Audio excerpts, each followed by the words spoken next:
We are here for week 4 of 6 of our mental alchemy class that's hosted through the Church of Light. I am Bridie. I'm a hermetician. I think I'm supposed to share a little bit more about myself than I've shared in the past. Hermetician with the Church of Light. If you're interested in knowing more about what that means, go to the Academy of Hermetic Arts, and the studies are there. And mental alchemy is one of the studies, and I have learned so much from the studies by way of applying mental alchemy, and that's why Yvette and I decided to put this together so that other people could learn uh, the same.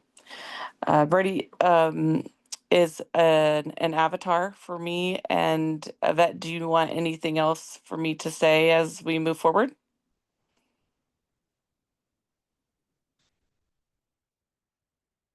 I think you're on mute, my friend.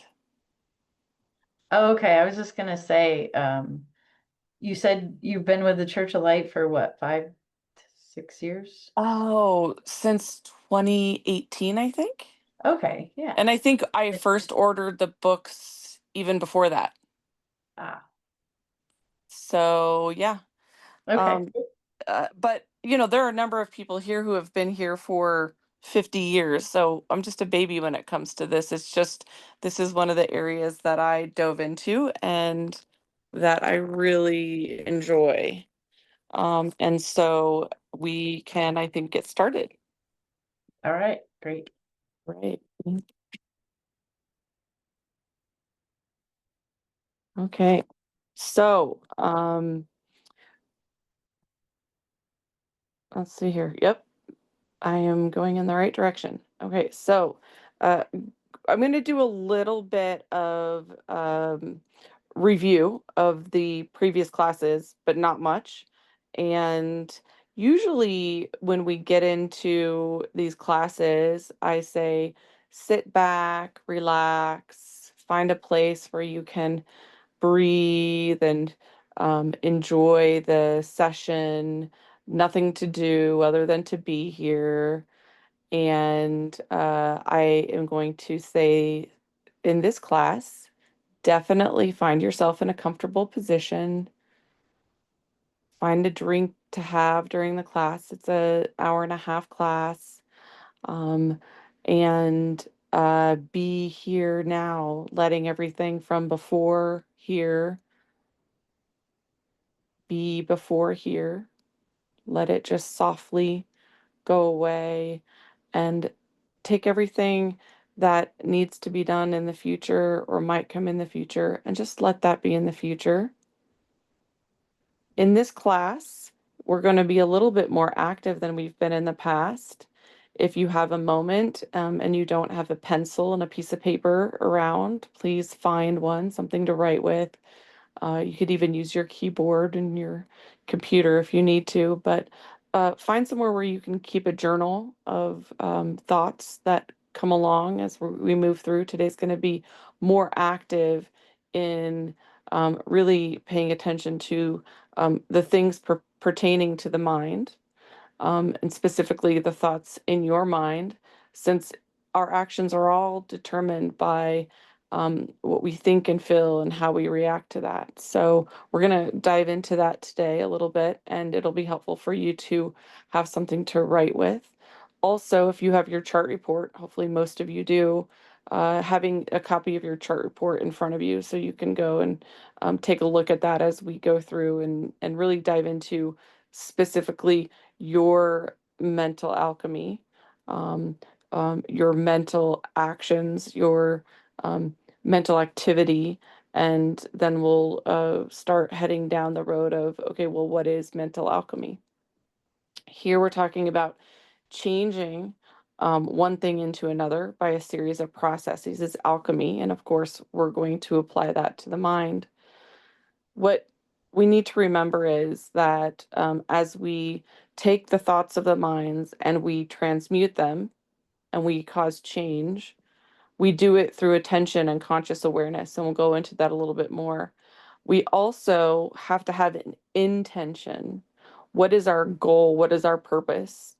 We'll talk more about that and what our goals are. So, writing down our goals is going to be important. And it's going to be something that we need to do over and over and over again. We're going to need to take the time to do it. So as you write things down today, you'll take those things and use them to take the time to do the alchemy for yourself. And just knowing that we need to be gentle with ourselves. Um, the mental alchemy that we do over the course of our lives, it's all trial and error. Our entire life is trial and error. And so it's very, very important if you want to accomplish the positive mental alchemy that we teach this class to assist people with, to enjoy it, notice that we're all imperfect, that we have curiosity of what's going on in our mind, that we can laugh at ourselves and how our minds work, and to be excited about the potential change. So as we go into this, with that mental attitude, we'll be able to achieve much more than going into it with judgment of ourselves or frustration that we're not getting to where we want to be as soon as we might want to be there. So, really, in this class, we're here to enjoy each other, enjoy the process, and enjoy that we get to learn about these things that are taught by C.C. Zane in the books that we use at the Church of Light, and the Brotherhood of Light books. What we want to remember, and we've seen this before, but that our mind is actually an organization of thought cells and structures that are contained in the astral body. So we have our mind, and then we have the astral body, and then we have this four-dimensional body around it that really we talked about before, that what we are experiencing here is a reflection of that four dimensional astral energy. It is reflected in our birth chart, which gives us something scientific to work with. So that's our gift to us, is our birth chart, and our ability to really consciously know and understand that our four-dimensional body is here learning from these experiences, and we can use our birth chart to apply the alchemy that we'll talk about as we move forward in these classes to evolve our soul. And that is the alchemy that we're here to learn and to do. Um, I love this very simple action of creation, or the process of creation of thinking as we perceive the environment, feeling in our body. There have been scientific studies that show that certain thoughts, certain feelings show up specifically in different places in our body. So we can start to learn about that. Once we understand that and start paying attention, then we can choose consciously our actions. And as we choose those actions or inactions, we can be an active participant in the evolution of our souls. And it's really in between the step 2 and step 3. Oh, geez. Look, we have 2 steps 3s. I'm going to go and change this to step 4, because once we act, then we have. And the act of having gives us something to respond to. So as we perceive what we have, then we respond again. The question is, how are we going to respond? So the conditioned energy that we have come into this life with through this astral body gives us a start to how we're going to respond to the world. And the conditioning comes from either a perception of pleasure or pain. That's when a thought element is formed. And um, I apologize. I noticed that I've got a couple of things that I need to change. And since I know this is going to be posted, We want to make sure they're right. So then we have an assimilation of the experience into either a harmonious or discordant experience.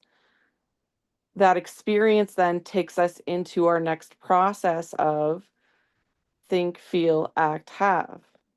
And so as we learn that, we can be more conscious about how we're assimilating experiences, and we start engaging in a state of conscious awareness. A lot of us hear about meditation as something that maybe we should be doing in our lives. And the reason for that is because what it does is it allows us to see the thoughts and perceive the feelings much more consciously, so we can start to understand what is the food that our astral body is assimilating.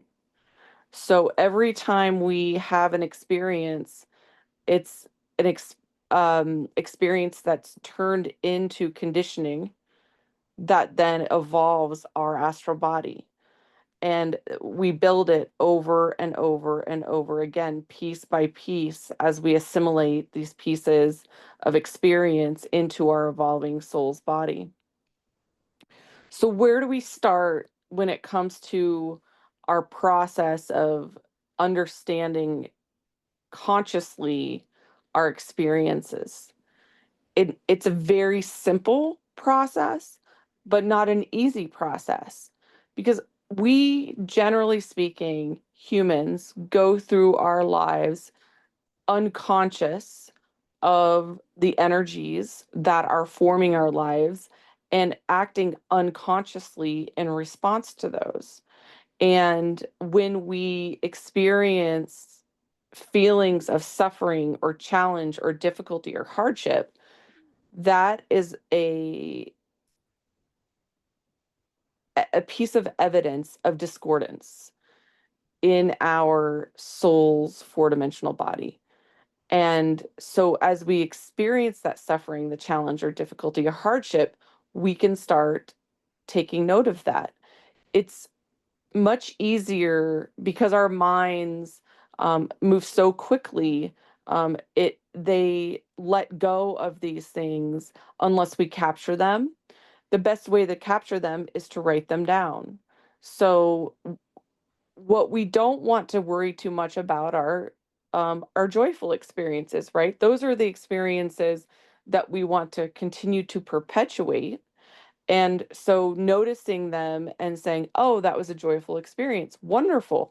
We can write them down if we want, but we're not going to use them in the process of mental alchemy, because what we're trying to do is alchemize those things that are not the experiences that we want to continue to experience in our lives. So what we'll write down are our experiences of suffering and challenge and difficulty, and as we write them down, we can start to see the patterns that are the conditioning of our experience, and that are the conditioning that are feeding, I should say, the conditioning that is feeding our soul's form. And as we do so, then we can methodically, and I would say scientifically, start to address that. And we can do so in using our birth chart. And we'll talk about how to do that a little later. But let's talk about exactly how we can start writing down those experiences that we perceive are not whole. So that means anytime you feel lack, or anytime you feel like the world is not presenting in the way you want it to, those are potentially experiences that are showing you where the discordance is in your soul's energy that can be alchemized in order for your experience in this life, and to the extent you perceive that we move into future lives, our experience into lives that are beyond this physical realm. And so as you take a look at what we're going to do here, you're going to start thinking in your thoughts, do you have moments where you say, I want, I need, he or she should do things, that thing is wrong, I don't know what to do in this moment? What a lot of uh, individuals who engage in Hermetic science and mystery schools understand is most of these thoughts that show lack really are related to fear of something or uh, some sort of perceived um, lack of wholeness in the universe.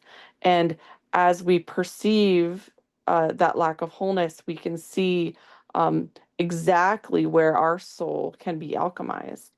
And so when we do this, we want to write down our thoughts, which is, I want, I need, he should, and do it in conjunction with this feelings that come about. Because it's really the feeling that we have that is used by the soul in evolving. It's not the thoughts necessarily, it's the feeling. And so as we perceive the feeling, then we can say, oh, okay, what is the thought associated with that feeling?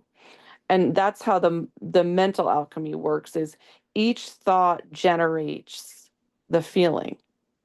And so we can really a lot of times feel things first and then use that feeling to go back to, okay, well, what is the thought that generates that feeling? So awareness of your conditioning and then consciousness of that perceived relationship with the world is how we start. A lot of humans have not gained the ability to even put together the feeling with a description of it. We don't have a lot of teaching when we're younger of even trying to figure out what is that feeling I'm feeling. And so one of the things that it's very important that if you want to go through this process successfully to do is have an emotion list. You can find them all over the internet. I really like the work of Byron Katie's list. I think it's very helpful, but I also pulled just another random list off of the internet and um, you can use these words in these lists to really help you identify what is the feeling I'm feeling in response to this experience. For me, I find the feelings a lot of times in my chest, but sometimes I find them also in my stomach and in my shoulders. And as soon as I identify a feeling, then I can write that down. And it's like, what is the thought that's generating that feeling is then my next, question. So, for instance, coming into this session today and having a little bit of technical difficulty, right? So we'll call that some discordance of the evening. I noticed that I found tightness in my chest, and um, I would say that it was concern, verging on fear, that I wasn't going to be able to put together the session the way that I had hoped. Um, and so the fear is related to this thought of I'm not going to be able to do this, or um, uh, um, I'm going to fail for the audience.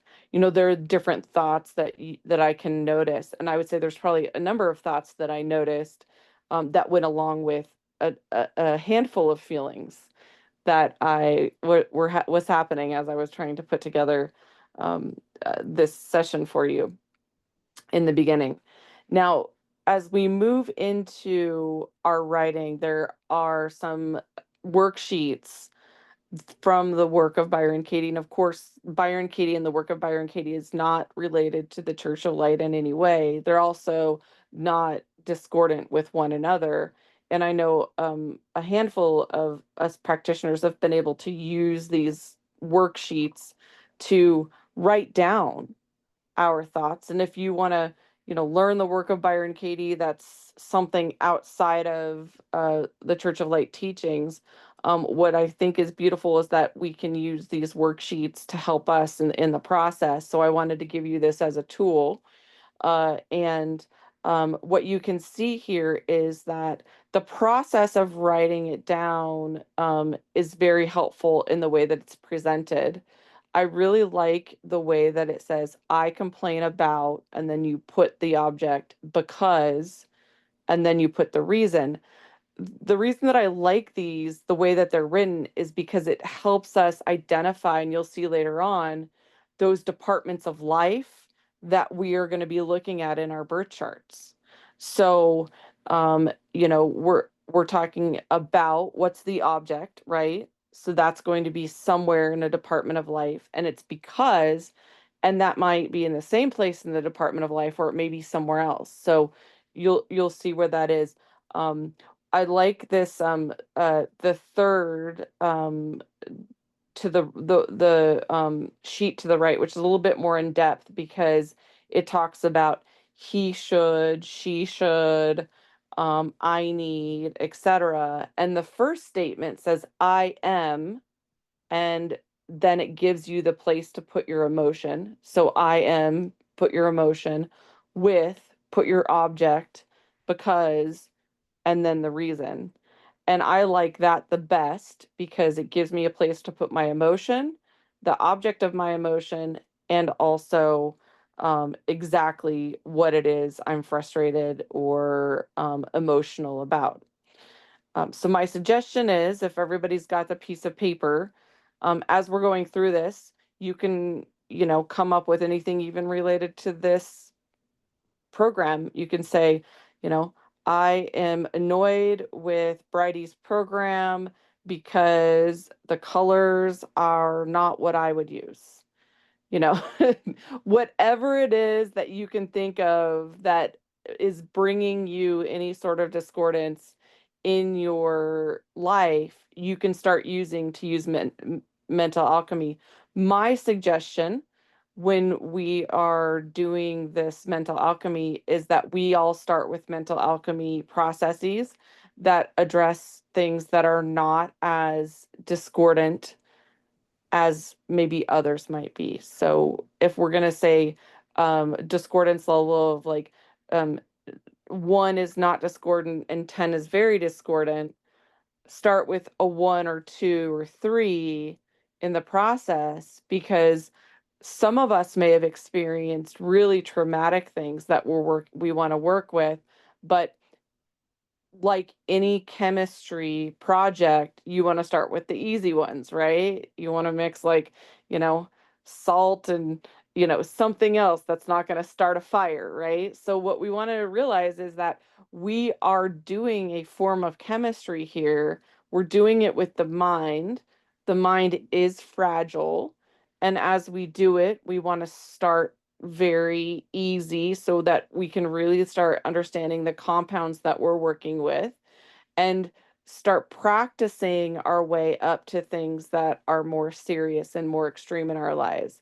There's a tendency for us to want to go directly to the most extreme discordant thing and say, okay, well, I want to relieve that. But if we don't have the practice of how to do it, it may be more challenging. So as we move into our statements, what I would say is it's your time to try. As I've been talking, I imagine you've thought of things that you could write down, and I would say go for it. I am blank. What is the emotion with?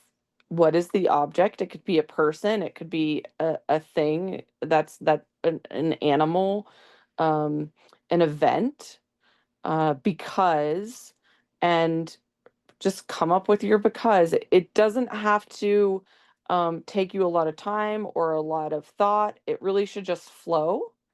So just let it flow. And as we're going through this program today, let it flow. I'm going to keep talking, but if you have things you want to write down, don't think that you have to pay attention because, of course, this is going to be recorded and you can always come back to it. There are things that you probably want to go back to as you're going through this in our past programs. And also, you might want to find some additional resources at light.org because we have all built in the first three classes all of these foundational information pieces for you that are going to help you better understand how to do this process. So, um, if you take a look at the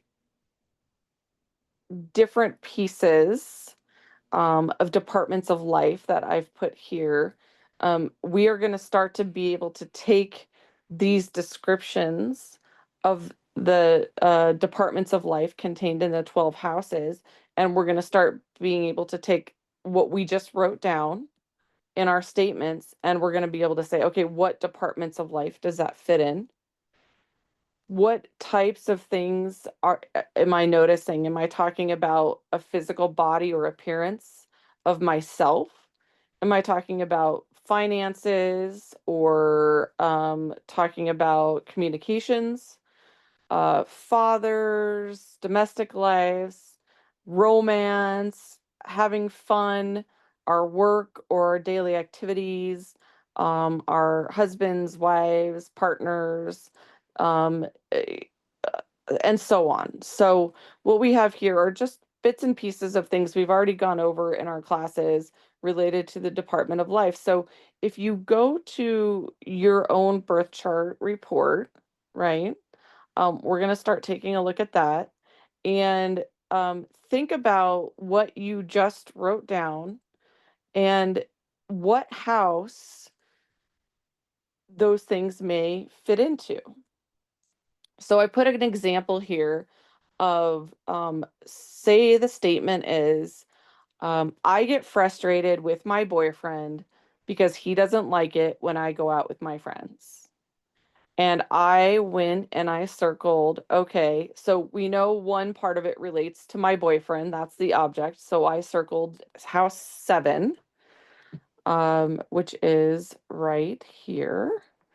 And then I went and I said, okay, well, it's also about my friends. So I'm circling house 11 right here.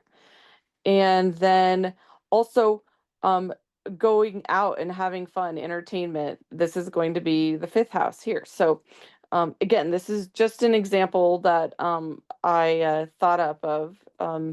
And then what I did is came up with a fictitious placement.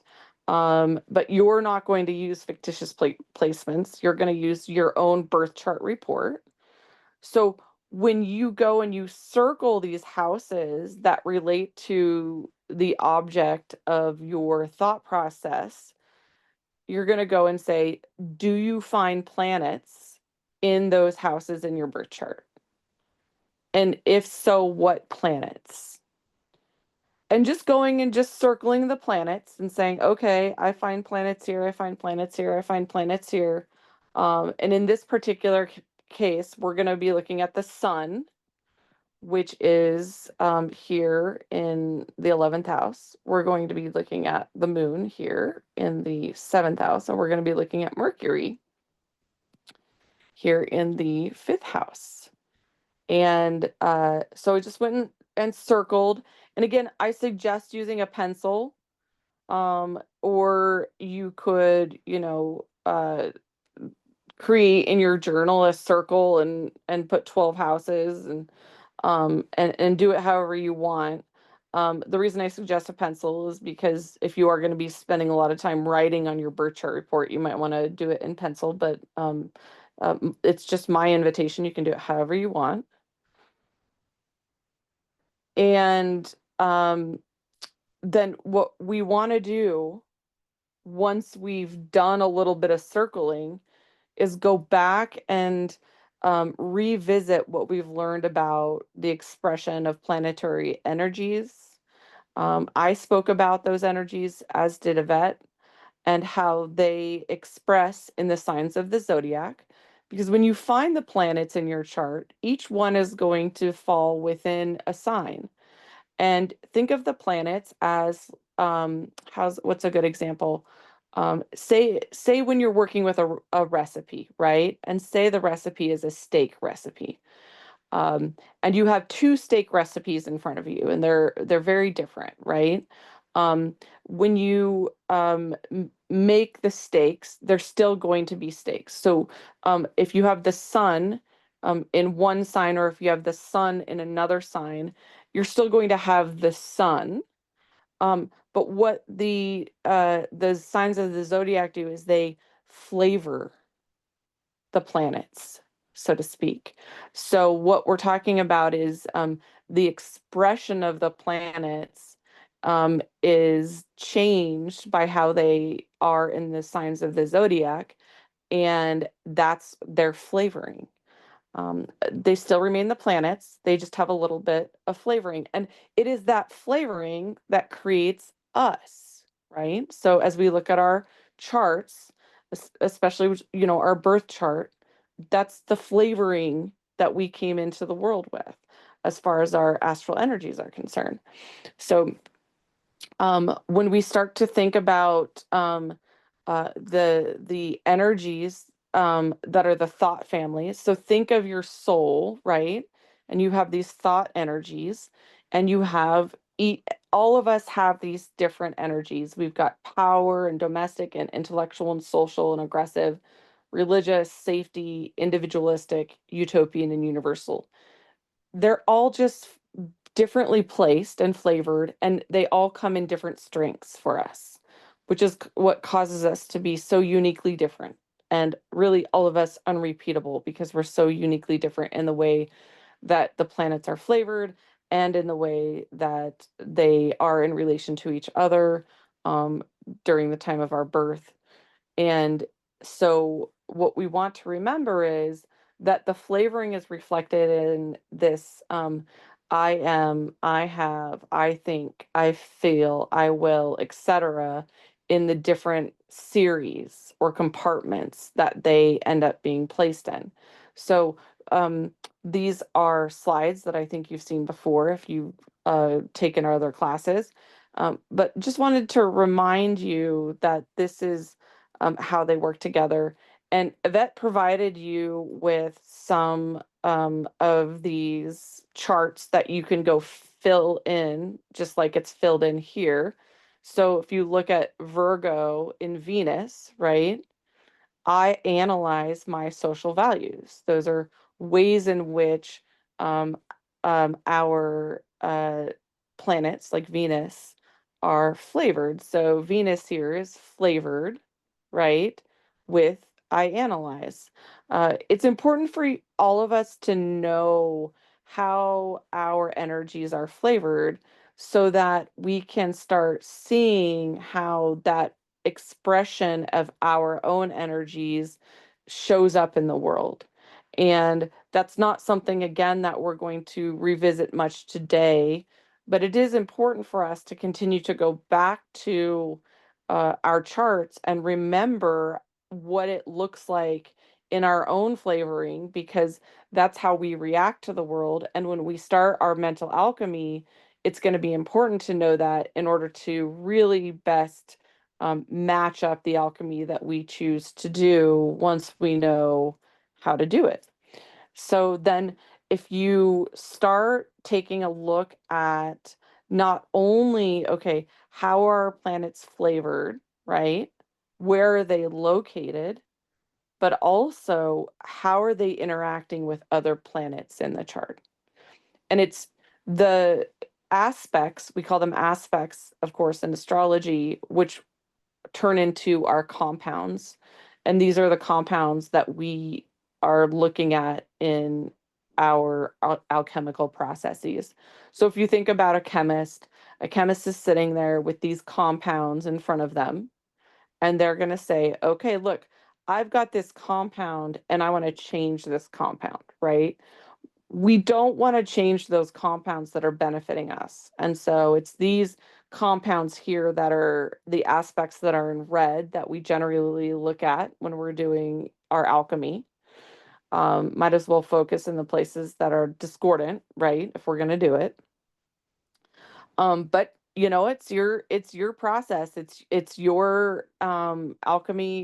It's your chart. You work with it however you want. This is just the suggestion in order for the alchemy to better the life experience, to um evolve the soul in a manner that's positive, right? And in cooperation with the universe, not in discordance with the process that we are here experiencing, both in the physical realm and the astral realm. And so I, sort of not as artfully, I think, as some other people who are more technologically advanced, drew some lines here. One that is an opposition between the sun and Mercury. Um, and then two that could be, depending on the placement, could be squares. So, I'm looking at this thinking I might have a T square here, which is an opposition with two squares. I don't know. You'd have to go again and start learning more about uh, and Yvette talked about this, about the relationship in aspects, and when we're looking at the degrees of relationship. If we're looking at 360 degrees, of course, the opposition is the 180-degree relationship. And so I said, let's work with the opposition here. Because what we're going to do when we're doing the alchemy is we're going to really dial down into one compound. We're going to work with each compound um, uh, in of itself, and not try to work with multiple compounds at one time, um, because then we can't really know how to scientifically apply that alchemy. Again, like when you're working in a lab as a scientist, you're going to dial it down to the compound you want to specifically work with, and then you're going to say, okay, what am I going to do with this compound in order to achieve the goal that I'm trying to achieve in the alchemy. So here we've got an opposition, and hopefully, as we've been doing this, you've been able to do some circling maybe in your birth chart in relation to a statement you wrote down, and then take a look at, do we have any aspects? And of course, if you have your birth chart, you should be able to see the aspects that go along with your chart. There should be a little grid below your chart that shows you the aspects, and then finding one that is a more discordant aspect, and just picking it. And then what you want to do in order to really keep your scientific log is say, okay, I found the planets, right? So my planet is the sun and Mercury. So you're going to write the sun, and then the thought element is power, and then Mercury thought element is thought or intellectual, right? So I have after Mercury intellectual, but I put here thought because that's how my brain um, works with this. But you could write intellectual here where I wrote thought. So we go through this process, you go, oh my gosh, this seems kind of boring. It's very scientific, and maybe I think it's fun. So again, if you're here and you want to do this, my perception is make it as fun as you can make it. The way I'm doing it may not be the fun way that you think it would be fun. So if you think that there's a more fun way, do it that way, because the more fun you have, the better the alchemy is going to work.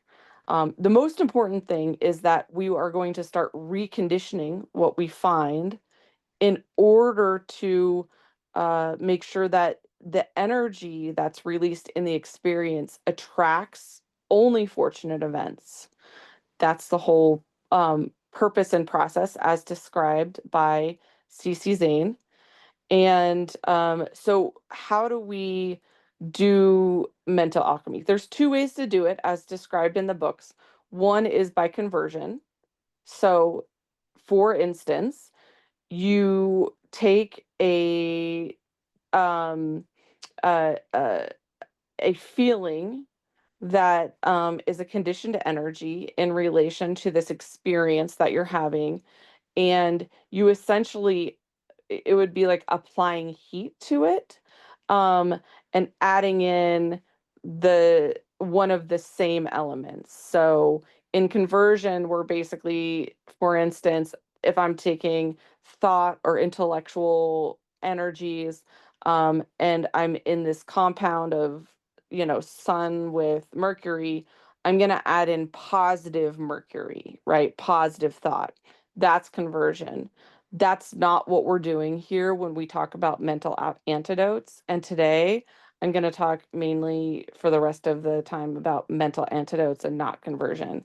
Because when we use mental antidotes, we change the compound so that it expresses differently in the future, so that in our experience with that sun uh, opposing Mercury actually starts to evolve into a new compound. Where with conversion, you still have the same compound, you're just adding more of one energy, and trying to make the discordant thought space into a more harmonious thought space. Here, we're actually going to bring in a new energy and change the compound. So it changes the character of that opposition that we're talking about completely. So when a chemist goes and uses a compound and they want to work with it to change the compound in a manner that's perceived as more positive, they used to talk about alchemists changing, um, so like, copper into gold or something like that. Um, we don't want to just go copper into better copper. We want to go copper into gold. So, um, this first way is the rearranging of the same elements, like we talked about, sort of heating up of the element in order to try to change it enough that it's positive for us. That's the first way. That's the conversion. The second way is you add one or more other elements to it in a manner where this, what we're going to call an antidote, actually has an entirely different influence upon the events of life related to this compound. So that is really where um, the perception of mental alchemy working has the best chance of evolving the soul in a manner that we have the most positive change if we do it, we do it and it's fun, and we do it in a manner where we are excited about the outcome, we're paying attention to it, we're practicing it over and over. What's beautiful about our minds is that we can actually do this process in a meditative state. We can imagine an event of the past. So take a statement that you wrote down about something that had happened in the past, right? I am angry with so and so because, and you can say, okay, well, that happened, 30 days ago. You can go into a mental state where you imagine the event that's happening, and you can actually take that mental perception and you can practice what we're going to talk about with the alchemy, and we can add in these antidotes in the mental space and really say, okay, well, what would happen or what would have happened in that experience if I had done this, right? And you can actually imagine, oh, if I would have done this, or I would have added this element in, this thought energy in, then I would not have done this that turned out to be a discordant experience. Instead, I had added this, and then it would have turned into this experience. So, those times in your life where you have um, thought to yourself, oh, well, if I would have done this, it would have turned out differently. That's actually a version of mental alchemy. Well, if this would have happened, or if I would have done this differently, then this outcome may not have happened. We can do that scientifically using this mental alchemy process, and we can start practicing these events and patterns in our life that are being caused by the discordant energies, and we can then use that practice that we are applying so that when an event comes back around because of a transit or because of the way in which an energy interacts with your chart, you will automatically, through the practice that you've done, change the way in which you react to the circumstance. And I know that it sounds maybe unlikely, but the fact is, it actually works. It's fascinating. And when it happens, I think it's not only shocking, but it's also exciting because you start to notice how much control you have over your ability to control the outcome of your life. So, the most exciting thing that I'm bringing today is we're starting to bring in the antidotes. So here we have the uh, the thought elements that come from the planets, right? So we've got the power, which is the sun, the domestic, the moon, the intellectual, Mercury. You'll start to really become familiar with these, right? And then if you look right next to that, the antidotes are right there. So domestic, which is the moon, right? We have aggressive, which is our Mars energy, right? Our intellectual, which is the Mercury, religious, which is our Jupiterian energy. So what we are going to do is when we realize that we have these compounds, right? We're going to write down the planet that we have and then the antidote. The way that Zane writes antidotes, there is not a specific antidote for power. In my experience, I've been able to use some of the way that Zane describes domestic, for the moon's energy um, to alchemize. I've got a sun moon opposition in my own chart. So for me, it's more of a conversion experience that I've done. But really, when we're coming down to the way the books teach it and light.org, there's no specific antidote for the power thought element. So we have to work with if the opposition, like in the one that we're working with in the example here, has power in it, we're going to work likely with the planet that's on the other side of the sun. So here we would write down our planet is the sun, and then the thought element um, is, and then we have Mercury, and the antidote is none for the sun. But for intellectual, for Mercury, we have a religious antidote, right? So in this particular experience of this example that I brought into the program today, we are going to be working with the antidote being the religious ex- um, thought energies. And again, we're just baby stepping this. So you're going, okay, well, what does that mean, right? Well, the very exciting thing is that we will have a couple of more classes and we'll really get to dive more into that. What's important from at least the books that we teach from is that we don't use Uranus, Neptune, Pluto as antidotes, the energies of those planets as antidotes.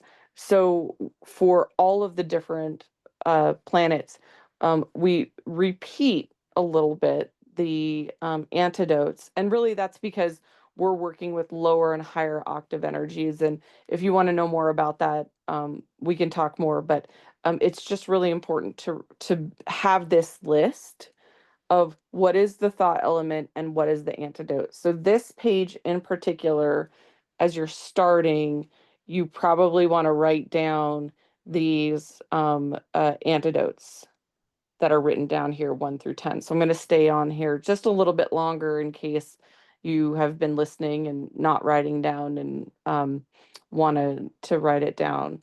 Um, if I move too fast and you want me to go back at the end of the class, let me know. Um, but make sure that you have a spot if you want to go back to this in your journal where you can, sort of continue to go back to this list. We'll also bring this list back to you in future classes so that when we're working with these things in future classes, you'll also have it. But I'm going to move on right now. And again, if we get to the end of the class and you need me to go back, just let me know. So as we narrow down to the one antidote, sometimes I think our minds want us to try to do too much at once, right? So we really have to think about being the alchemist and being the chemist that's really making sure that we're working with one compound, we're working with the elements of that compound, and that we're bringing in one antidote and working with the one antidote. Otherwise, we not only can get confused, but we won't know whether or not our chemistry worked because we won't be able to pinpoint exactly what we did and what the outcome was. And again, as we move forward into next month, my suggestion is to write down some of the things that you come across in your life that are discordant, lack harmony, you feel lack, and do so in the manner where you say, I am with a feeling, you know, uh, so I am angry or let's go with a unhappy with, and then do an object because, and then the rest of your experience. Um, and then when you go to that experience, go to one particular experience where that happened, use the one particular experience and practice in that one particular event, right? So if that happened yesterday when I was standing in my kitchen, if I'm going to practice using this alchemy, and we'll talk about this more in the future, we're going to practice with that one particular event in our mind's eye and see how that works out. Um, so again, we're not going to try to do conversion at this point, which is adding in an antidote that already exists in an element. So we're going to bring in, if I've got a sun and a mercury, I'm not going to add in the sun or the mercury into that experience as I'm working with these antidotes, because that's conversion. That's not doing the antidote process. Um, and we're not going to do power with power because that's not at this point a helpful process for us. We can talk more about that as we get into like more uh, uh, difficult alchemical processes for fun, right? But what we're going to do in the next classes, so if you can bring some of your experiences in the next classes, what we're going to do in the next classes is we're going to really bring in the details of how what does it mean to use religious, right? What does it mean to use aggressive thought energies?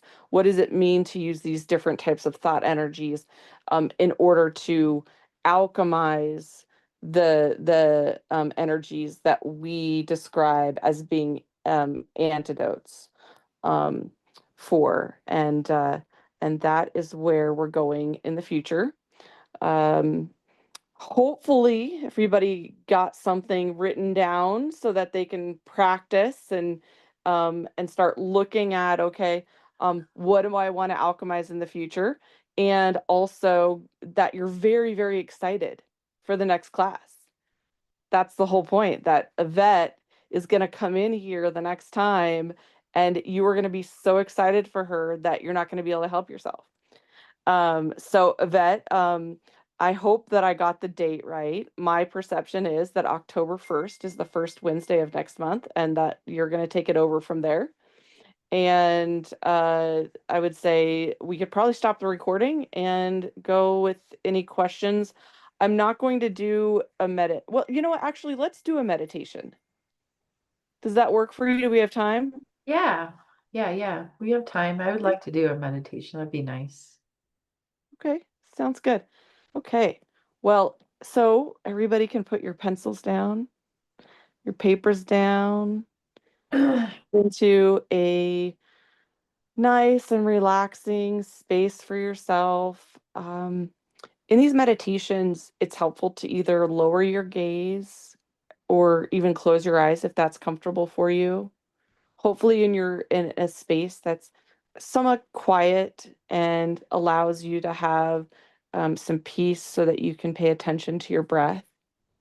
Let's just take a minute and just pay attention to the breathing. What's beautiful about our breath is that it's here in this moment. And it's the one thing that we can really attach to this particular moment. It's here that we're breathing. It's our breath that tells us we're still alive. It's this gift that we rarely think about because it's just given to us freely. Just noticing your body breathing in this moment.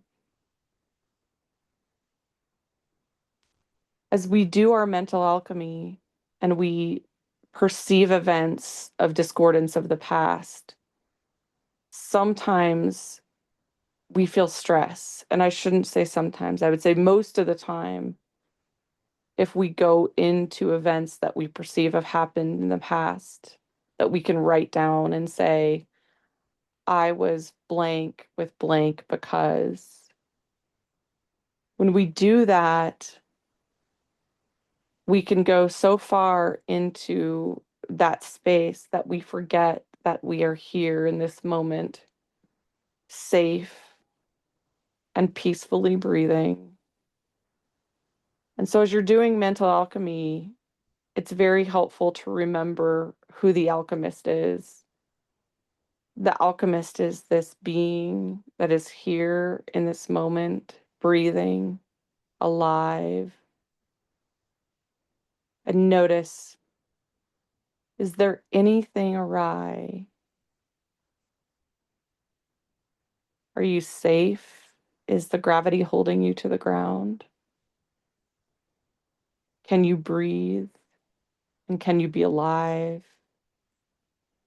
That's the alchemist. Knowing that's the alchemist, knowing that this alchemist exists in this moment, not in what might happen in the future or what's happened in the past. We can take a look at the compounds before us. We can take a look at the aspects in our chart. We can go back to moments of the past that have happened. And we can know that if ever that experience of practicing the alchemy becomes too stressful or overwhelming, we can always come back to the alchemist that exists in this moment and realize we're just doing the chemistry. So we can work our way out of the chemistry and then go back in, noticing a moment in the past that you thought of today that caused you disharmony or discordance. Noticing the one that really comes up in your mind as something you might want to work on, hoping that the one you want to work on fits within that, starting with the basic level 1, maybe to 3 of discordance. We're not going to go with major traumas right now. Going to a space of noticing the exact moment that comes to your mind of when that thing happened, freezing that experience in your mind. That's your chemistry table. That's what you're going to work with. Noticing what is the thought that is there, what is the feeling that is there, and in relation to the thought and the feeling, what was the action that happened within you? What was the perceived discordance or how the world happened that in a manner that maybe you didn't want it to happen or that you thought could have been better? Noticing the result of the action that happened because of the thinking and the feeling. Now going back to the thinking and the feeling and having the confidence that there's an antidote that was given to us today. There is an antidote that can be applied to the thinking and the feeling in that moment. And being excited about the potential of practicing that chemistry. That there is the chemistry that can be applied and the practicing that can be applied. And you can say, oh, if I would have applied this, or if I do apply this, because of course, when we're experiencing these past events in our mind's eye, our mind, our soul thinks they're happening right now.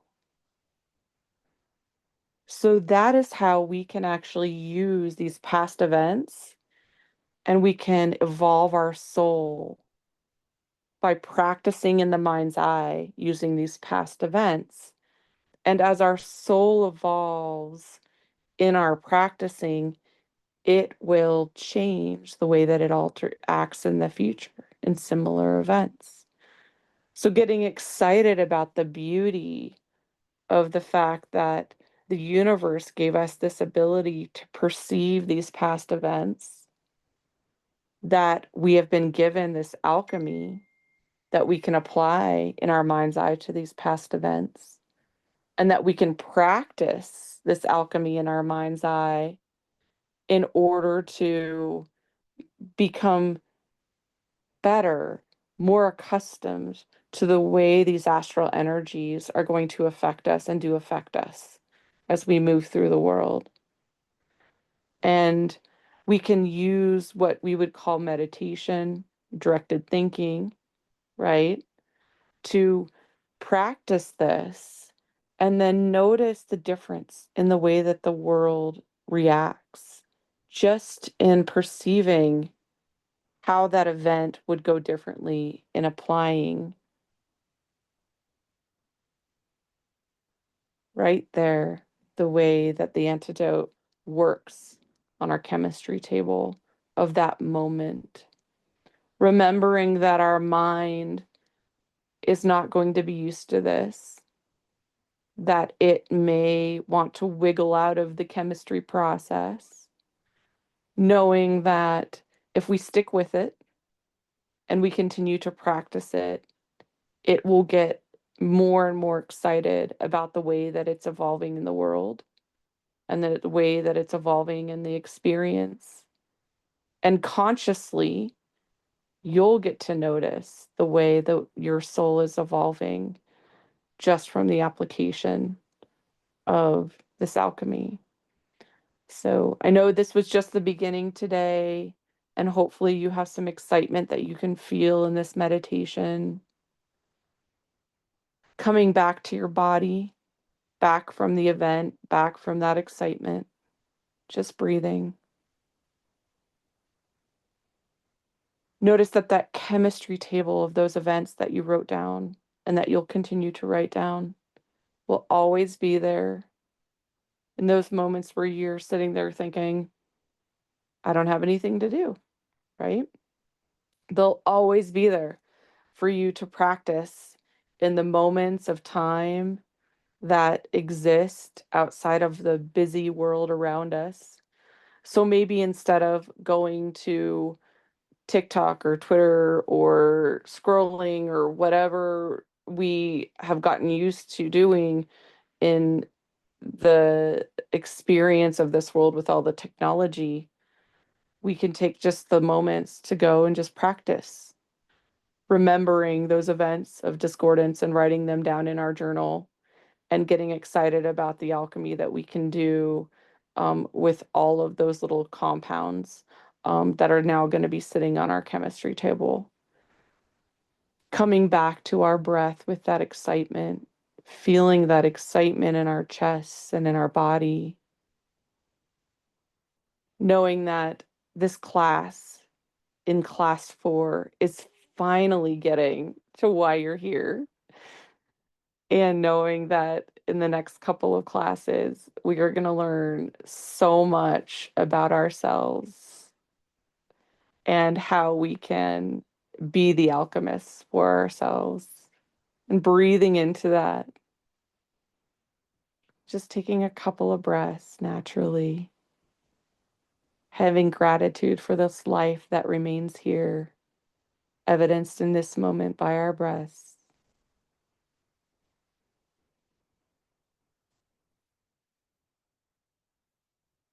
Being grateful for the gravity that's holding us down to the ground, grateful for the minds that are here that give us all of this chemistry that we can do as we move through life, being grateful for our soul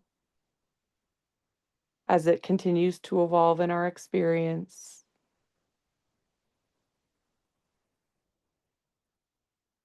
and knowing that there is so much potential in this moment and the next and the next and the next for the growth and potential that we're all here sharing